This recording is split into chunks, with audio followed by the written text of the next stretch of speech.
But Andrew Weissmann, let me go first to you with your experience in the FBI and what we just listened to.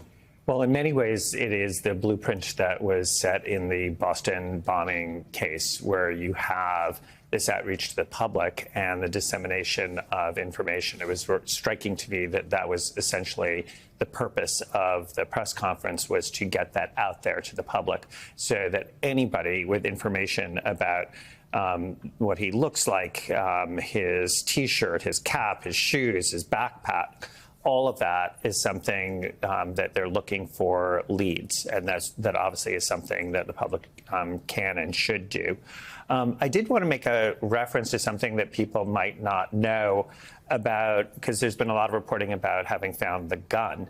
And I want to make sure people understand, in this country, it can be very, very difficult to trace a gun to a perpetrator.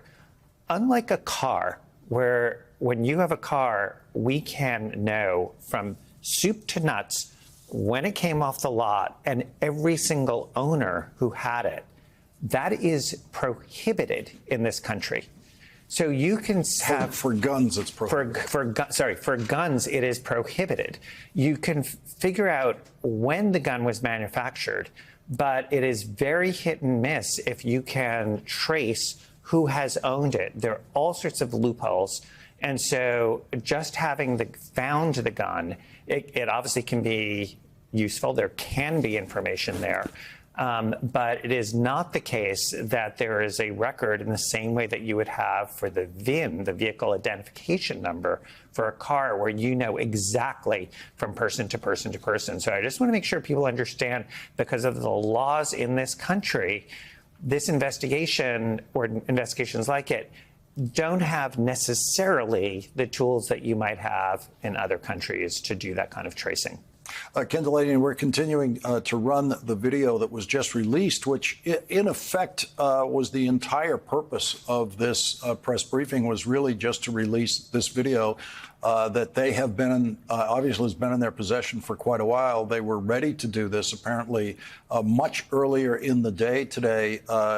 Any indication of why this was delayed so long, given, as Andrew says, they wanted to get this information out to the public? They've had it for quite a while.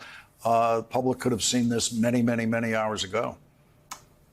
That's right, Lawrence. Well, one reason was stated fairly explicitly by Utah officials hours ago, which is that they were waiting for Kash Patel, the FBI director, and Dan Bongino, his deputy, to land in the FBI jet so that they could attend this news conference, and where they didn't speak and they stood in the background.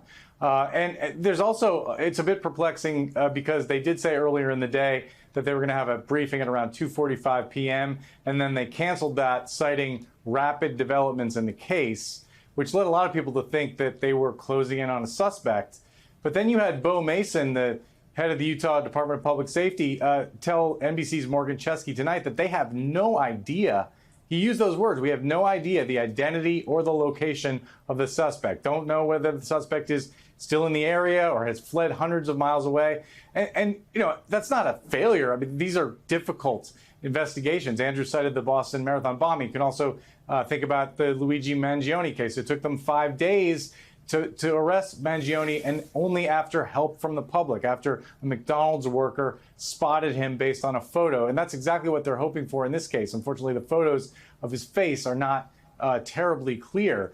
But it just does show that despite all the video evidence they've collected, all the presumably the cell phone location evidence they've gotten, and the tips they've gotten from the public, they really don't seem to have made much progress in figuring out who this person is and where they are. I mean, when law enforcement agents start to just telling you the number of interviews they've done and how many agencies are responding, you know they don't really have very much to say of substance. And I wanted to make one other point, Lawrence, which is the governor said very clearly, the governor of Utah, that Russia and China are spreading disinformation about this situation, which they often do, as Andrew well knows, in mass shootings and other kinds of instances of controversy and mass violence in the United States. The thing that the public needs to know about that is that this Justice Department and this FBI disbanded the Foreign Influence Task Force, whose job was to try to combat that malign foreign influence and to investigate it and to counter it.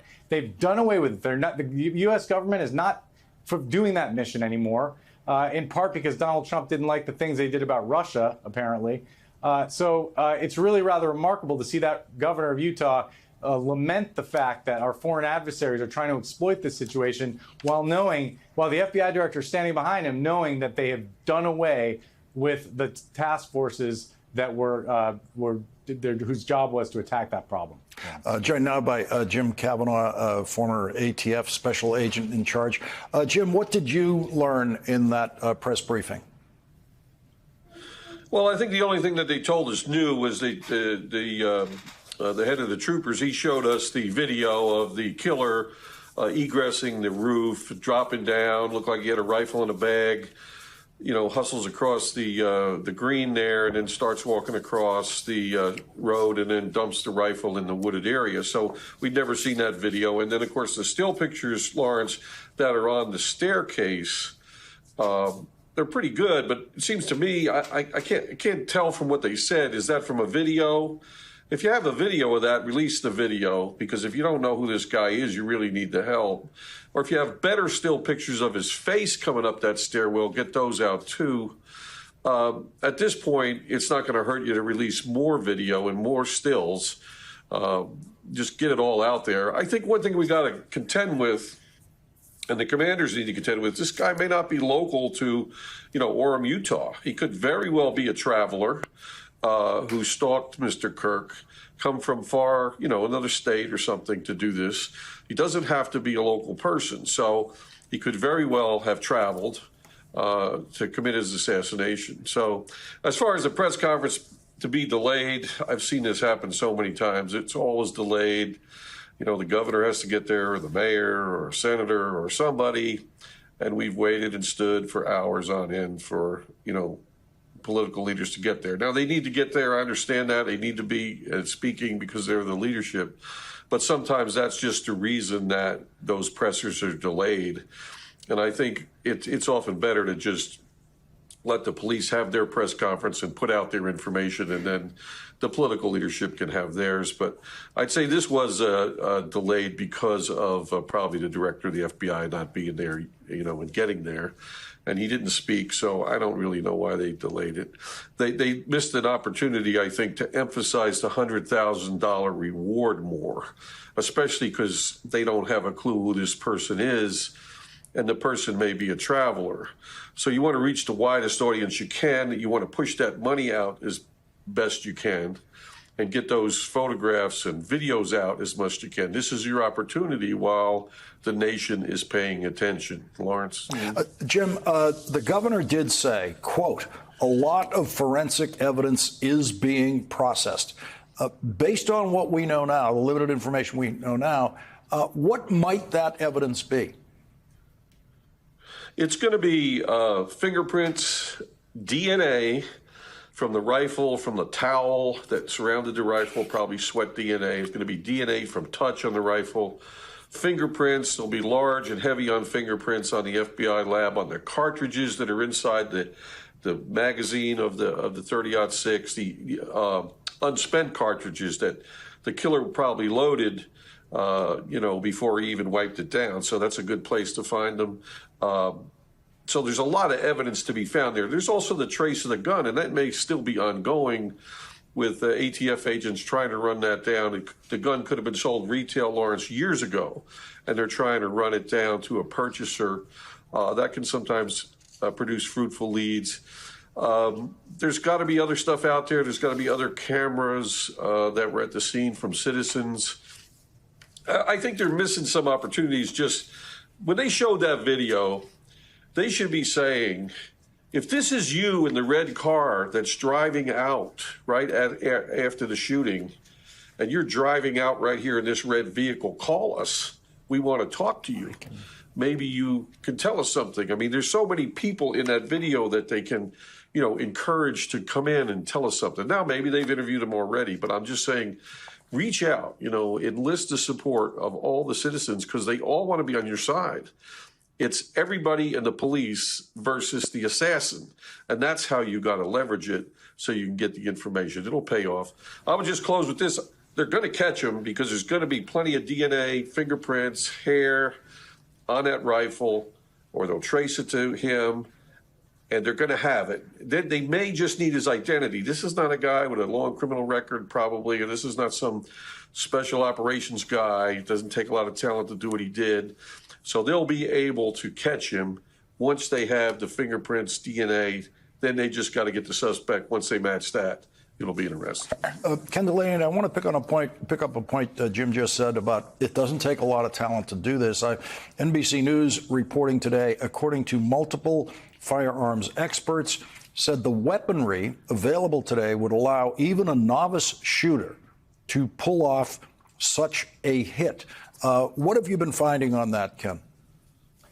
Well, yeah, that's right. So this is not necessarily the work of a military trained sniper. This is something, what most experts say is this is something that anyone proficient with a rifle who's been on the range a few times, this is a shot that they could make. And this was not an assault rifle, not an AR style rifle, which we so often see in these kinds of attacks. This was a bolt action rifle. That's a more than 100-year-old design that's never been banned in this country. But yet it did devastating damage. It's just also a reminder that rifles do horrible damage to the human body. I mean, had this attack been mounted with a handgun, that shot couldn't have been made from that distance. And, Charlie Kirk had security around him. So that perhaps this attack wouldn't have been possible. With a rifle, it was possible. But again, it didn't require, according to experts, didn't require military training, just required basic proficiency.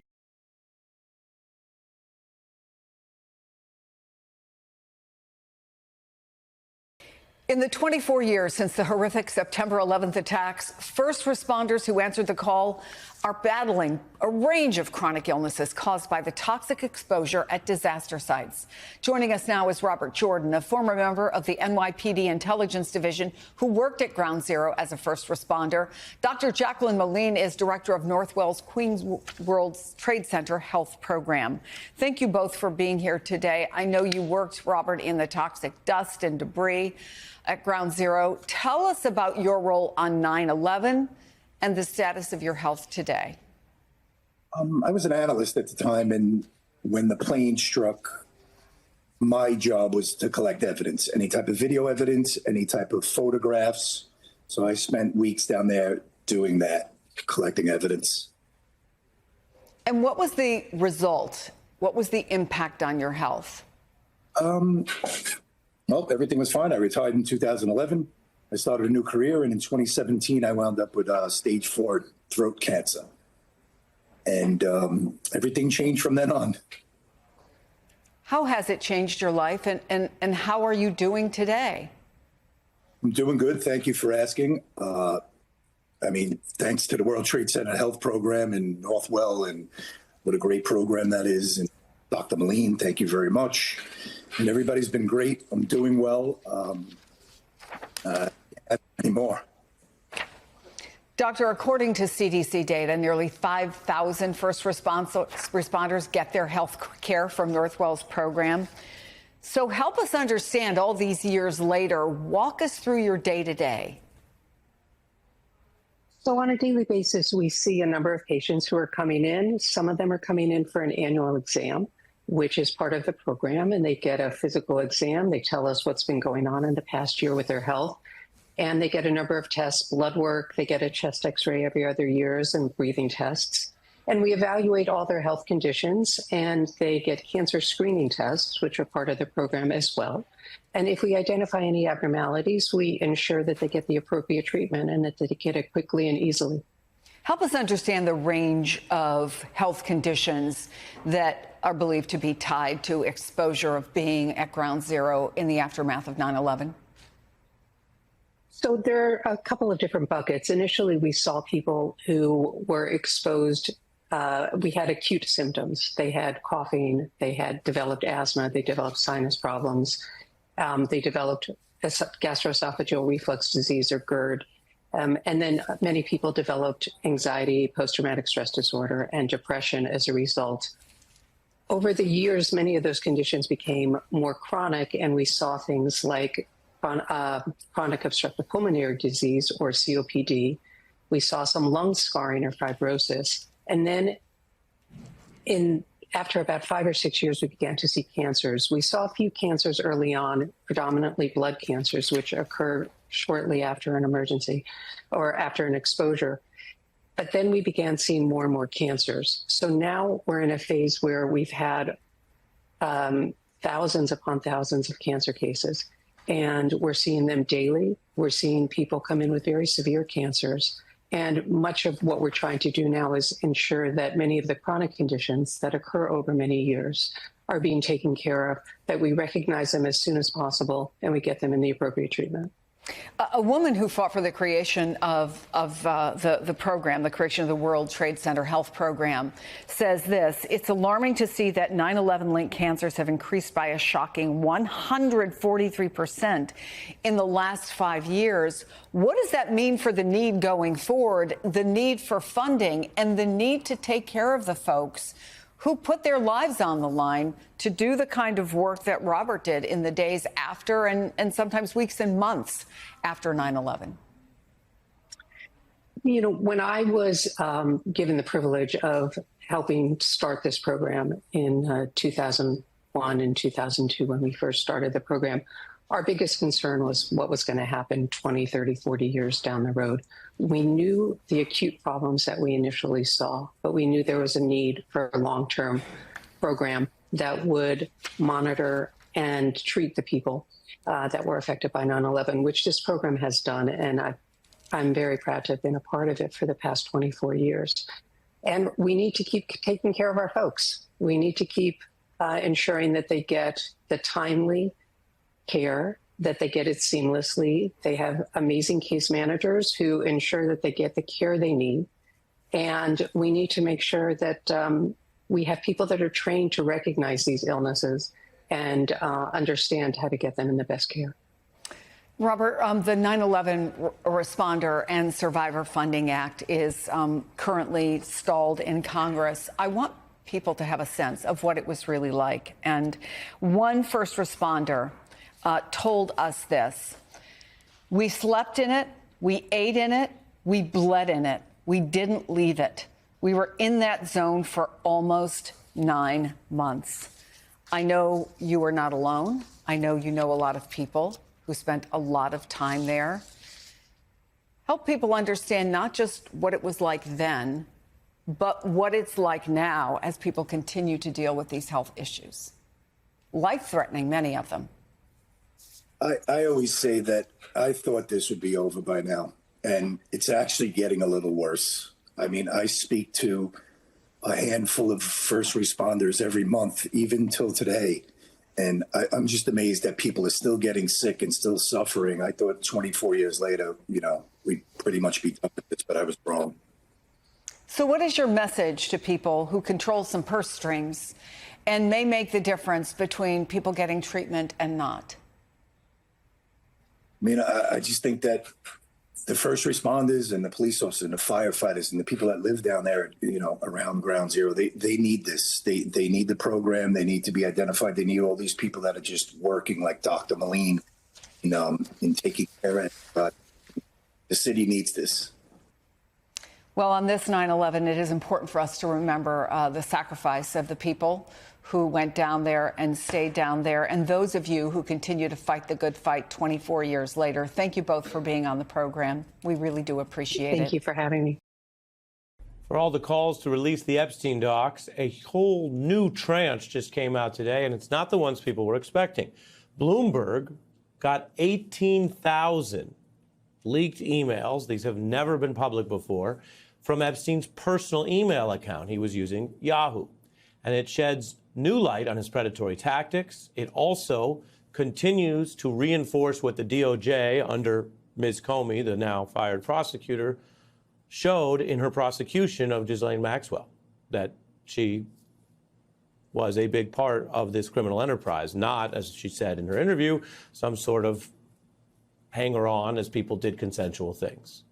Now, as for the president, who has been so suspicious about this, who vowed to do transparency and then broke that vow, well, there's not a lot of clear new information that shows what Trump was up to with Epstein, although we know from prior information that they had a kind of social relationship. You've seen the photos. Bloomberg reports these newly released emails do demonstrate Maxwell's knowledge of the legal jeopardy Epstein faced all the way back in that first case that we've reported on from the 2000s in Florida, and that Epstein negotiated a plea deal in 2008. He sought her advice. Quote, question, which one do you prefer, lewd and lascivious conduct or procuring minors for prostitution? Quite a grim question if you're choosing among those cases. Maxwell responding, quote, I suppose lewd and lascivious conduct. I would prefer lewd conduct with a prostitute if possible. Now they're discussing the plea deal, not whether he did all of the above. Of course, the way the conversation goes, they don't sound shocked that they're in this situation. Remember, in her Trump DOJ interview, she downplayed her relationship with Epstein at that very time. So when he's going to go to jail, he says, can you stay around and manage everything? Yeah. And do you do that? I do. Okay. And then we'll come back to that. I will not manage everything, no. I mean, there are other people at this point. My specific role then was very, very diminished. However one thinks of a diminished role compared to the past, Bloomberg finds they exchanged over 200 messages in 6 months of that first year. Trump's name does come up in 3 minor instances. That's the Bloomberg word, and they've obviously gone through all this quite carefully. In 2007, Maxwell wrote reporters may have interviewed Trump about Epstein's case. You have to assume they went to Donald Trump, she notes. That's neither here nor there on Donald Trump's role. Many of Epstein's emails also discuss the predatory manipulation of those young women and sometimes girls. From a legal perspective, includes minors, according to, of course, the case. He and Maxwell discussed how to recruit and groom those young women and then discredit anyone who became an accuser. NBC has not obtained these emails or independently verified the Bloomberg report, we should note, and the revelations come as Epstein survivors have been speaking out. Accountability is what makes a society civilized. I would like to announce here today, us Epstein survivors have been discussing creating our own list. We know the names. Many of us were abused by them. We are tired. However, we are not going away. We will not stop or give up. Jason Leopold, the senior investigative Bloomberg reporter, joins us now. The lead on what is a clearly big break in understanding more about this sordid case. Epstein's inbox is how Bloomberg put it. Thanks for joining me. Thanks for having me on, Ari. What do these emails add to the public understanding about this case? It adds a lot. As you noted, we have 18,000 emails. And in the emails that we highlighted here, in this very lengthy story about Ghislaine Maxwell's partnership with Jeffrey Epstein, which was far closer than the public knows, you're getting an opportunity to see just how close they really were. Right up until Jeffrey Epstein was getting ready to report to prison, they discussed shared fertility treatments. They talked about the legal case. You read some of those emails about when Jeffrey Epstein was asking her what she would prefer, what she thought that he should, potentially plead guilty to, but also just how much she helped to kind of run the business of Jeffrey Epstein. Within these emails, we also uncovered an accountant's spreadsheet that tracked nearly $2 million in spending, and which amounted to some gifts, some cash payments to victims, to very prominent public figures. There was a car for Alan Dershowitz, which he told us was for his wife. There was a watch, $11,000 Rolex watch for Tom Barrack, who's now the ambassador to Turkey. He told us he never received a watch. So you're getting an opportunity to see details about the business dealings, but also disturbingly, there is a lot of information there about Jeffrey Epstein's callousness toward these young women, these underage girls. There's one very disturbing, chilling email in which he is berating this woman who is working for him because she doesn't want to engage in fun sex things. So between Jeffrey Epstein and kind of getting a sense of what he sounds like through these emails in his own words, and the way in which Ghislaine Maxwell was really trying to promote Jeffrey Epstein in social circles, you learn quite a bit. What was Epstein's main business? He clearly had a knack or an almost con man's ability to get himself in all sorts of rooms around all sorts of people. We know how many have distanced themselves later. But given the nature of the sex crimes that were already exposed, it would appear that some people had knowledge of it. That's what the birthday book shows. Some people, we can't name names without a legal and investigative process, but some people, understandably, were probably closer to it and may have partaken in it. He has the whole island, and he has all these other allegations. And then there's this wider concentric circle, and I'm wondering if you found the emails show any of this, where he seems to be pulling people in to sort of credential himself as he goes along, continuing to abuse others and make it, I guess, harder for him to ever actually face accountability for it. That seemed to work for some period of time. Well, as we noted in the story, there is, many emails which show an intense lobbying campaign. That much is public. That took place behind the scenes. What's kind of fascinating about it is seeing how it played out. As far as the business, that's obviously a question that remains unanswered in terms of the source of his wealth. What I can tell you is that we're continuing our reporting around that. But really, it is getting a sense of kind of what the day-to-day was like. I mean, I also want to... Let me ask you on that. You mentioned, because the reporting talks about it being at times mundane, and we've seen throughout history references to the banality of evil, to use the famous phrase from Hannah Arendt. But did you also find any hint that through the email and other references that he was ever threatening or blackmailing others to maintain his own criminal web? No, as our reporting shows in this story, he was berating and manipulating, emotionally abusing the women who had worked, with him, for all sorts of different reasons. So that much comes through within our reporting. I also just want to note that there are mundane issues, mundane emails that we found in there, such as his Amazon purchases, which honestly I found fascinating, if you will, just in terms of getting a sense of what he was thinking.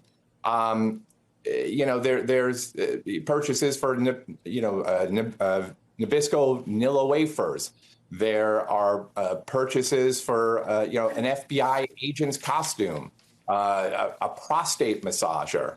Something that are. I got one more. I got one more question for you before I lose you, which is, we've talked much about what your reporting showed. One thing the emails don't show is a bombshell about Trump, which is fine. You follow the evidence. You do have a reference in September 2006. This was after Epstein was charged. And there's 51 politicians and other executives on the list. And it says, please review list and add or remove Peeps. From Maxwell, quote, remove Trump, Epstein responded. Was he the only person removed? And what did you make of that? There was one other person removed. I mean, we reached out to the White House for comment on it. And the White House responded by stating, as we noted in the story, that this was fake news. But remove Trump means what? We don't know? You don't know? We haven't been able to further find out what that means. It's as we note in the story.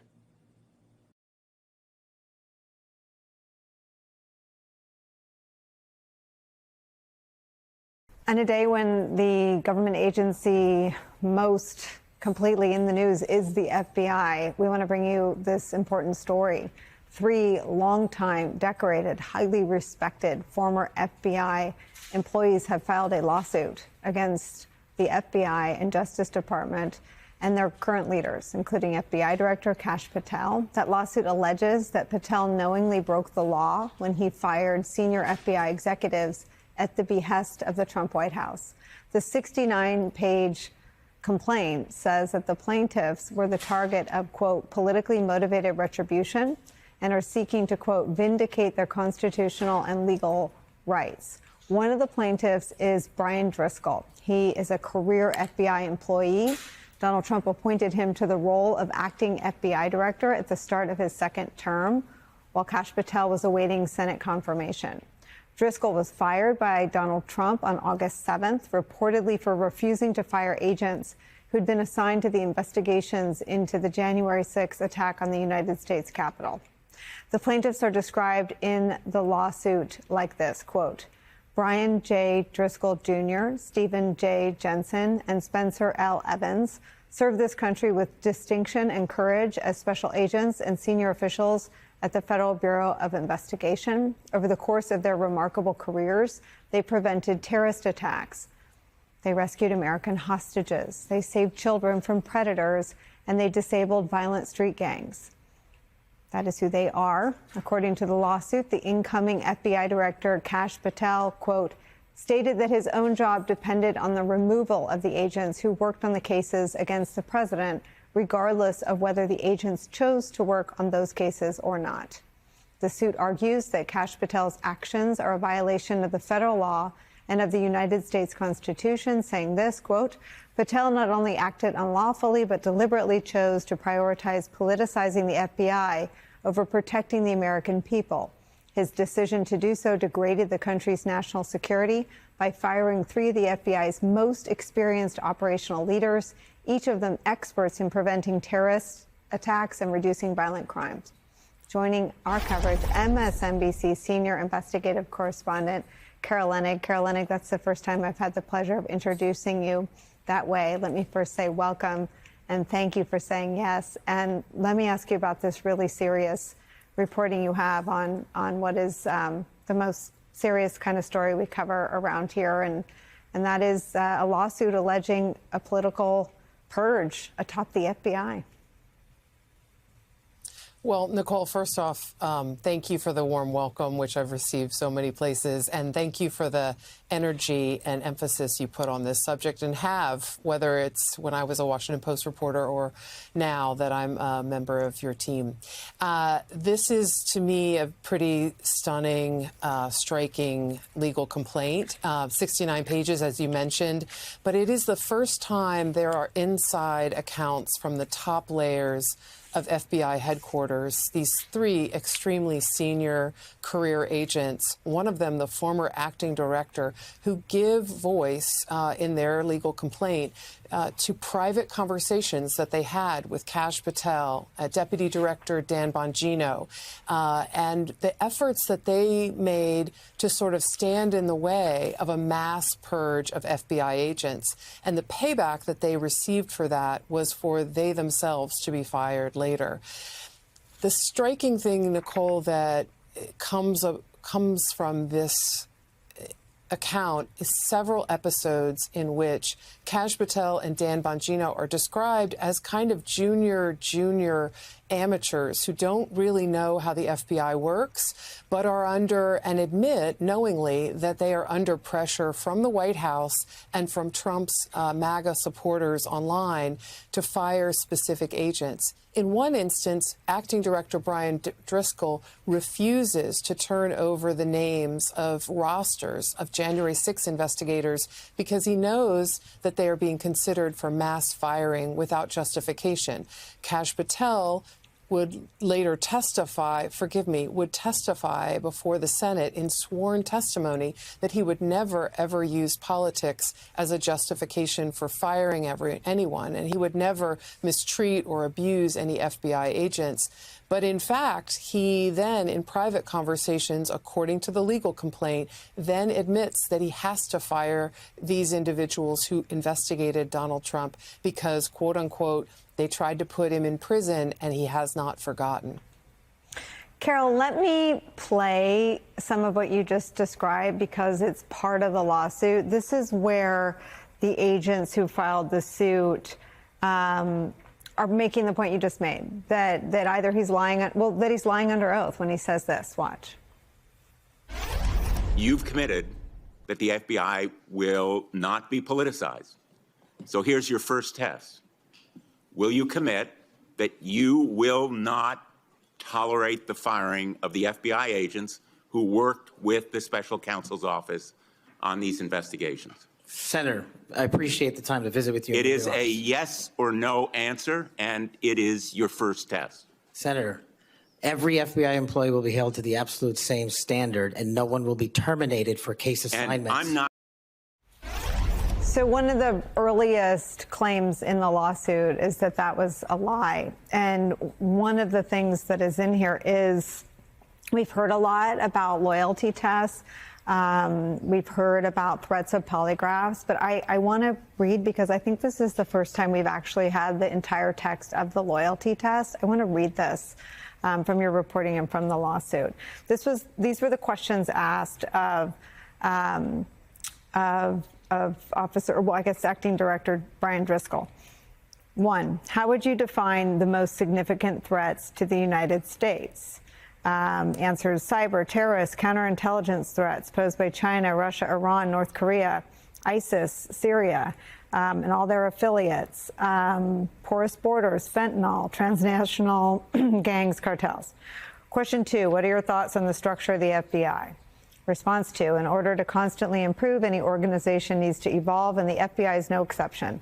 Effective evolution with an improved or enhanced end state must be done with a measured and strategic approach. The FBI can be more efficient, nimble, and field-focused with a deep understanding of the nuanced complexities of each area of responsibility for each field office.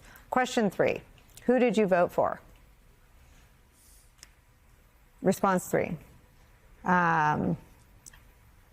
Driscoll refused to answer this question and stated that it was an inappropriate question with Hatch Act implications. Question 4.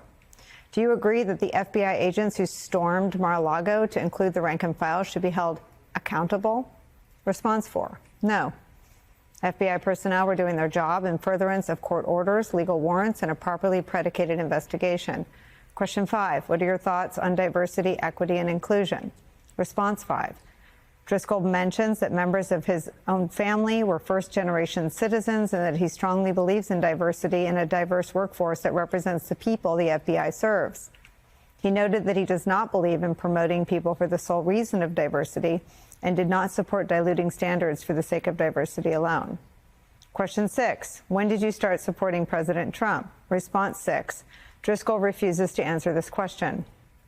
Question 7, have you voted for a Democrat in the last 5 elections? Response 7, Driscoll refused to answer this question. After the final question, the loyalty test interview ends.